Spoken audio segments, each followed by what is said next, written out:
Alrighty. Hey guys, how's it going? My name is Nick, or known as Snoobs throughout the internet. So I've decided to start reviewing One Piece chapters. I'm going to start reviewing the first chapters onward, all the way up through where we are currently, and then I'm going to also review the weekly chapter releases. So today we're going to talk about Romance Dawn. We're going to talk about the first chapter, One Piece. Definitely longest chapter. It's like almost 60 pages of just story building for Luffy's character. And with that, let's get into it. So the first image I'm going to show us is the chapter cover, the first page of the actual chapter. It's a drawing of Luffy and a few other characters, which, I mean, can't be spoilers at this point. It's been out for 20 years, but you got Nami, Lucky Roo, Shanks, a bunch of characters we're going to get into this chapter, and a couple that, show up at later points. And so next, this is one of the first panels you get to see in the actual chapter. I mean, they show off Fuchsia Village and give you a view of the actual locations. You see Shanks' ship for a second, but it's a villager boy named Monkey D. Luffy. So yeah, we're introduced to Luffy. This is the first panel we get to see Luffy in, looking all crazy, big grinned. Hasn't even ate the gum fruit yet. Nah, he gets really upset. He wants to prove to Shanks that I'm worthy of becoming a pirate and I'm tough. And he stabbed himself in the cheek. And Shanks and his crew really unimpressed, but it shows a lot of Luffy's brash nature in the beginning. He'll do anything for what he's interested in at the moment. Shanks and them kind of laugh it off, and they go back to the bar. And Shanks is the next character we're introduced, who's a huge role model in Luffy's character's life. I mean, he's pretty much a major supporting character without playing in a lot of scenes throughout the actual manga. But what we have here is pirate captain red-haired Shanks, and he is landed on this island in the East Blue, Fuchsia Village. I guess we can talk about the locations real quick. I mean, we get the ocean in this chapter, we get Fuchsia Village, and then the first island, the East Blue. I mean, that's where Luffy's from, and so a couple of the main casts we're going to meet are from. But yeah, Shanks is here looking for a crew, and he's been going out in small search missions to go pick up people and see if they want to join and go on an adventure. So yeah, they've made base at Makino's bar, and Makino is the proprietor of the tavern, as they put it here. But she runs this bar. Luffy seems to hang out at a bunch, and she kind of seems like an older sister type figure to Luffy. Really looks after him, makes sure he's fed and safe. But yeah, Shanks is staying here, and everyone seems to be having a good time. Makino doesn't seem to mind him as a pirate in her bar. But then we also get introduced to one of Shanks' crew members. They don't give his name, but it's the first time you see him, and you see a lot of his character traits, I guess. Ben Beckman. So Ben Beckman is the first mate of the crew. Kind of sets up the dynamics for fighting and what's the captain's ideals, I guess. What we have here is he's dropping information to Luffy to kind of explain to him, the captain would love to take you out to sea, but he also has to have the best interests of his crew in mind, and not being able to swim and being a child kind of puts him in a situation where they have to protect him rather than him being an asset. And so he's trying to inform Luffy on that, but again, Luffy's bullheaded as norm. And then the next character we'll get introduced to is a mountain bandit by the name of Higuma the Bear, and he lives in Fuchsia up in the mountains, and they come down here to drink sake and hassle the people. So he's actually the first character we get to see a couple world dynamics that show up. we get to see Higuma's bounty, which is the first bounty poster we get to see, which is kind of an important thing. Bounty posters are some of my favorite parts of the actual manga chapters when they do get released. It's just cool to see drawings. Adds a whole dynamic, kind of like power levels without holding characters down to their actual power capabilities. Because, I mean, early on in One Piece, it's really low-balled. I mean, I think Crocodile, who we talk about later, is worth way more than like his 80 million berry bounty. But anyways, Higuma, I guess, is a big shot. He's worth 8 million on the island, and he flexes about that. He tries to intimidate the Shanks pirates, and tries to bully them out of the bar because they drank all the sake. They're upset, and he breaks a bottle on Shanks' head, and that's another thing we see from Shanks here is that he's really easygoing. He just doesn't cause that hassle if it's unnecessary. Really, he's just got the best interest of his crew in mind. But Higuma, he's trying to rile him up, get a fight out of him. He thinks pirates are cowards. But this really affects Luffy and shows some development early on to how Shanks reflects in his eyes, because what we see from Luffy is he's upset that Shanks doesn't have pride to protect himself as a man. He thinks that not fighting or standing up for someone calling you names doesn't make you worthwhile, And so it really tarnishes his image of Shanks for the time being. And then finally, the next character we're introduced to is the mayor. And Mr. Mayor is he's not really a father figure or anything like that, almost like a crappy grandpa. But he cares about Luffy, he cares about his village, he wants his village to do good. But he worries a lot about Luffy because he wants to be a pirate, and he hangs out with Shanks. And it's not that he thinks Shanks is a bad guy, he just doesn't want Shanks bringing trouble there, being a pirate. And so a lot of the stuff you see through him is just him looking out for his village, and he includes Luffy in that. I mean, that's caring within itself. They're the only people who really look out for him. Other than that, I mean, you see a couple villagers who say, Luffy got himself into trouble, that's his problem. Nobody else tries to really look out for him. So as I was talking about earlier, we get to see Fuchsia Village, and this is just an image, a quick shot of it. I mean, it's just a simple, happy little village. I think sets up a lot of the theme Oda wants to make, is that Luffy's a happy and carefree person, and he's from a nice place, but he still views being a pirate as freedom. One of the concepts we'll talk about in a bit. That's a major theme throughout the whole manga. I mean, freedom is just a key factor. But we see Fuchsia Village. It's just rolling fields near the ocean. And then this is a picture I found online of the actual East Blue. I think it probably was taken from the manga in some way. Probably an extra page in one of the earlier volume releases. But yeah, we get to see Fuchsia Village, which is up in the top, right-hand corner there. And then other islands they'll be navigating through in the short next while, just to find crews and make their way to figure out how to go for the actual One Piece, to actually chase after the treasure Roger talks about early on. So yeah, freedom is one of the major overarching themes that gets covered in One Piece. I mean, it's a very important part of what Oda's trying to explain, what Luffy wants. It's how the world even functions to a degree, is under oppression. I mean, a huge amount of oppression from the government and the way the cities are handled. So freedom is something Oda really tries to express throughout Luffy's character and a lot of the characters that Luffy looks up to. He shows it here. You got Lucky Roo, the whole crew bouncing around Yasop, and they're like, yeah, pirates always have a good time, and the best of all, pirates have freedom, and it's because they're against the law, but it doesn't mean that they have to be necessarily trying to cause harm to society, but they're just living outside the boundaries of what the world finds acceptable, what you should do to be a part of the world government.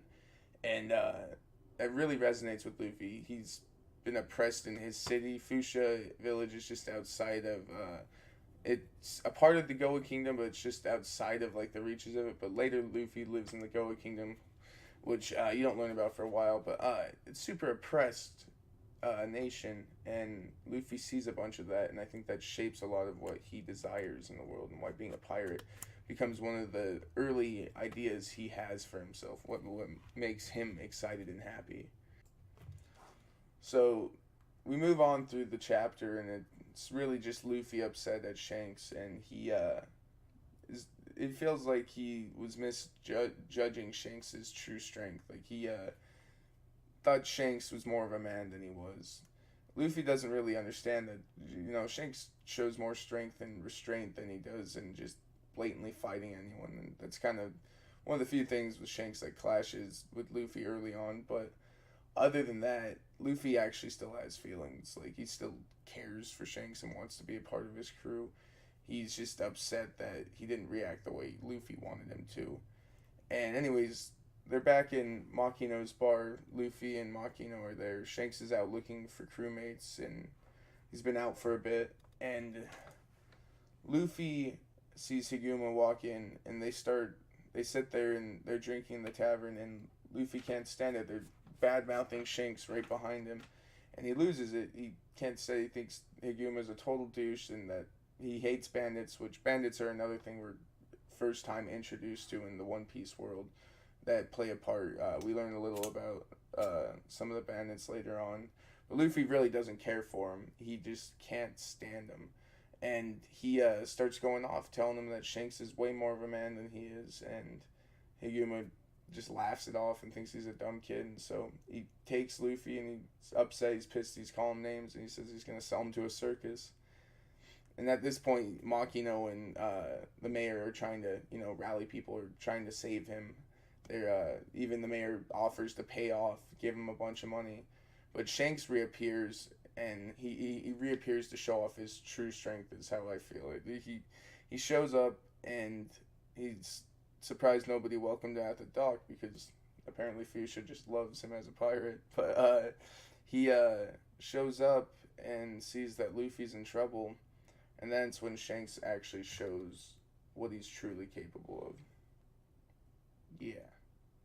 Straight capping dude's first chapter right in the dome.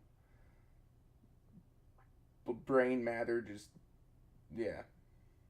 So Shanks reappears in time to save Luffy. He makes a point to stand up and show Luffy what true strength is. He shows him that, you can spit on me, break bottles on me, make fun of me, and, I'll just laugh it off like any other thing. But the moment you try to harm one of my friends, you bet your top dollar bottom, I'm going to chase you. I'm going to beat you up, get you real good.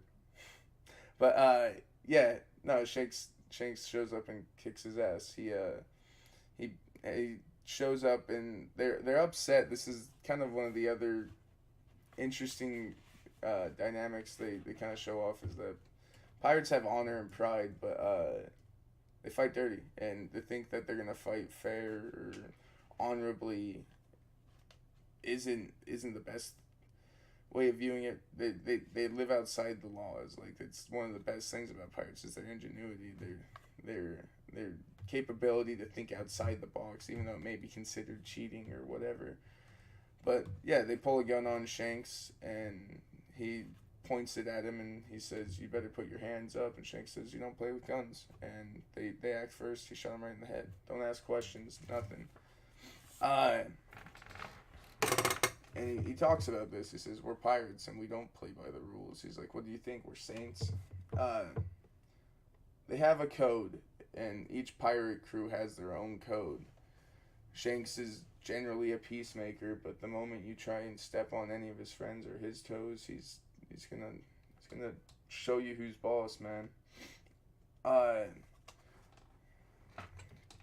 This really shows Luffy that Shanks stands by what he says. He just doesn't have to act rash, and it puts a sparkle back in his eye, I guess. I don't know if that's the lamest way to put it, but that's what happens. Luffy really respect Shanks after this, the type of person he is.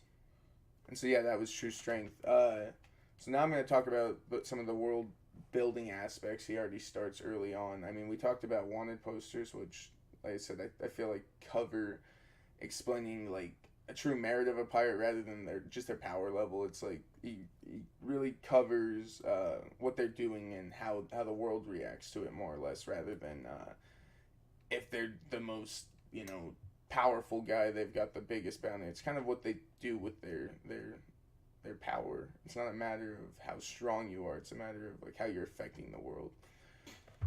And so now we have devil fruits, which are also introduced here. Luffy ate one earlier when he was upset about Shanks giving him a hard time not being able to swim and telling him that he was too young, 10 years too young to be a pirate. So he's eating out of frustration, and they happen to have what's called a devil fruit. Devil fruits are said to grow on this ancient tree, and that it's kind of like a demonic fruit. It's like you become an enemy of the sea, essentially. So it's hard to be a pirate if you eat a devil fruit, which apparently most pirates don't give a damn because there's a lot of pirates with devil fruits. But anyways, this is the first devil fruit we're exposed to. It's got like a swirly design pattern on the outside. Each devil fruit can be kind of any fruit shape, and they'll have different colors, but the pattern's usually pretty much the same. Luffy eats the gum gum fruit. It turns him into a rubber man. Gum gum no mi. He didn't mean to, and I don't think he really cared after he did. It freaked him out a little when he like stretched. He's like walking away from Shanks here, gets stretched out. But after that, he's talking to the mayor earlier, like I said, and they're asking him if he's upset, and he's like stretching his cheeks all wide, grinning, just saying like, I'm a rubber man, I can be twice as happy now. He doesn't really care. I mean, that's just a lot of Luffy's nature. He's super carefree. It's just how he is. He doesn't overthink things. He just rolls with it. But it's cool because it introduces a lot of elements to what Oda can do with characters. I mean, just a character that stretches alone. I mean, you'll see what he can do with just Luffy's ability. It's the goofiest stuff you'll ever see. But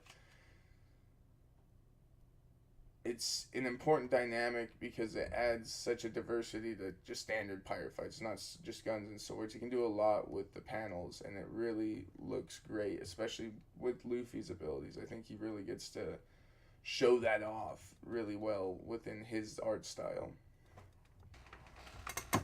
Oh, no, I'm mistaken. I guess it's just called a treasure of the sea, at least in the Viz Media translation. It says he's like, if you eat it, your entire body becomes like rubber, and you will never be able to swim for the rest of your life.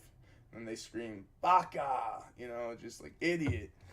And yeah, the other disadvantage with devil fruits, I mean, you get a lot of power out of them, a lot of interesting, unique abilities, but you can't swim. And so that's a big thing Shanks plays on Luffy about not being able to swim at the beginning, and now he's definitely an anchor for sure, 100%. But as you see here, Higuma was gonna kick him off to drown him, because once you fall in, it's not that you can't use your abilities, it's just you lose all strength, like your body just wanes in like energy. It's like, yeah, you work like 48 hours straight, and then they ask you to go swim a mile. It's like you're just not gonna do it. But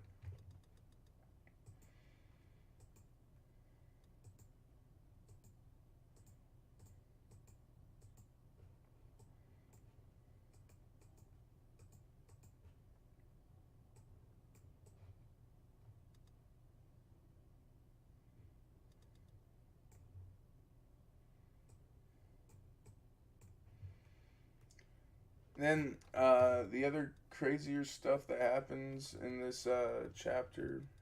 Oh, damn, I want to do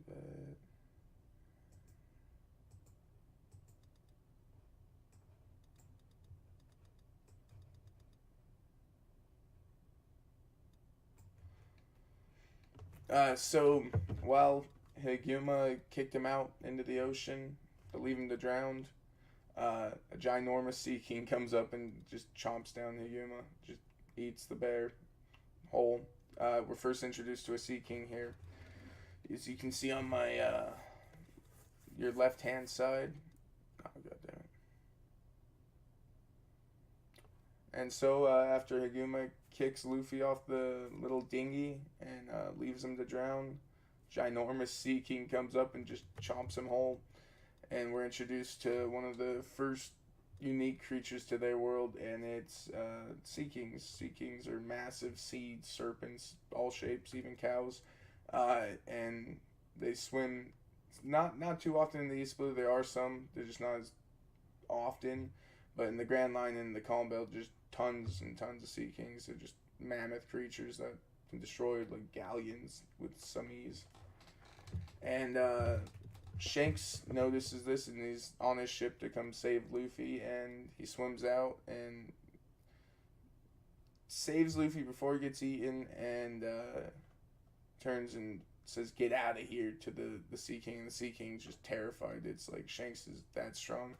That's where we're introduced to Conqueror's Hockey, but don't really need to touch on that for a while. Conqueror's Hockey is just kind of interesting. Oda had ideas for it kind of from the beginning, but I don't think any of it was flushed out yet.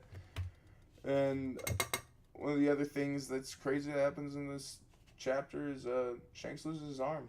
Shanks is this crazy tough pirate. I mean, he literally just scared the Sea King away with just a stare from his eye, but he lost an arm. I've heard theories about people talking about he lost it to teach Luffy the lesson, the like value of understanding your limits and what strength is, and to understand what risks he's taking at becoming a pirate.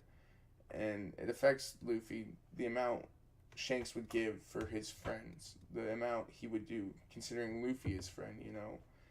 And it really shapes and molds Luffy from this point on what kind of pirate he wants to be. He wants to be like Shanks. He respects the guy so much.